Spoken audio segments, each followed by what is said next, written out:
Olá, eu sou Elisa Moreira, delegada de polícia em Minas Gerais, professora de Direitos Humanos e autora da Editora Foco.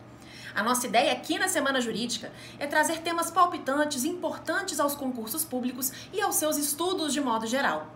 Hoje eu trago a vocês a incorporação dos tratados, claro, dando especial atenção aos tratados de direitos humanos. Como é que funciona? Em geral, os tratados sobre qualquer matéria, por exemplo, de direito comercial, direito empresarial.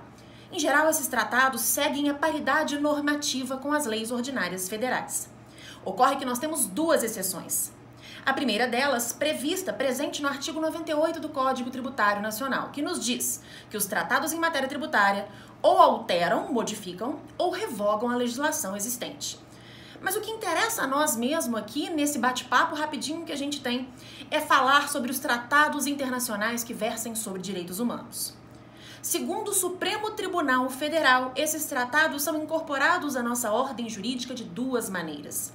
A primeira delas, se perpassarem pelo procedimento previsto no artigo 5º, parágrafo 3º da Constituição, qual seja, 2 turnos de votação em cada casa do Congresso Nacional com aprovação por 3/5 dos seus membros. Se isso acontecer, esse Tratado de Direitos Humanos será internalizado, será incorporado com o status de emenda constitucional, com força de Constituição, status sim constitucional. Até hoje, há 3 tratados nessa situação. São eles: 1. A Convenção sobre os Direitos da Pessoa com Deficiência. 2. O protocolo facultativo a essa convenção. E 3, e mais recente, muito polêmico, Tratado de Marrakech, que traz a possibilidade do acesso às obras publicadas às pessoas cegas, às pessoas com alguma deficiência visual. Mas não é apenas assim, segundo o STF, com essa força constitucional, que os tratados de direitos humanos são incorporados à nossa ordem jurídica.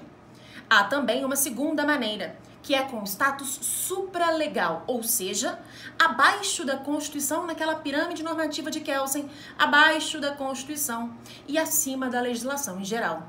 Então, aquela linhazinha tênue que separa topo e base traz o status da supralegalidade. Isso é importante para diferenciarmos o entendimento da doutrina mais moderna. Citamos, por exemplo, o professor Valério Mazzuoli. O que acontece segundo essa doutrina mais moderna? A doutrina mais moderna, ela se diferencia sim da posição do STF porque diz que os tratados internacionais sobre direitos humanos sempre terão força constitucional. Seja formal e materialmente constitucional, se passarem por aquele procedimento do artigo 5º, parágrafo 3º, relembrando 2 turnos de votação em cada casa do Congresso Nacional, com aprovação por 3/5 dos seus membros, seja apenas materialmente constitucional, se passarem pelo procedimento ordinário, lá no artigo 5º, parágrafo 2º da nossa Constituição. Mas lembrem-se, a posição do STF, do nosso Supremo Tribunal Federal, nos diz que há 2 status. O primeiro deles, o status de emenda constitucional, status constitucional, portanto, e o segundo, o status de supralegalidade.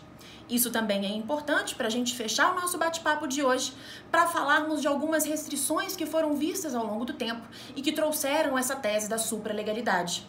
Por exemplo, a prisão civil do depositário infiel, que sabemos textualmente está na nossa Constituição, mas não é mais admitida pela nossa ordem jurídica.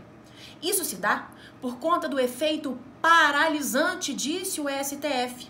Ocorre o seguinte: o Brasil faz parte, é signatário, incorporou, promulgou e publicou o Pacto de São José da Costa Rica, a Convenção Americana sobre Direitos Humanos. E lá no artigo 7º, item 7, quando falamos da liberdade pessoal, temos expressamente a vedação à prisão civil do depositário infiel.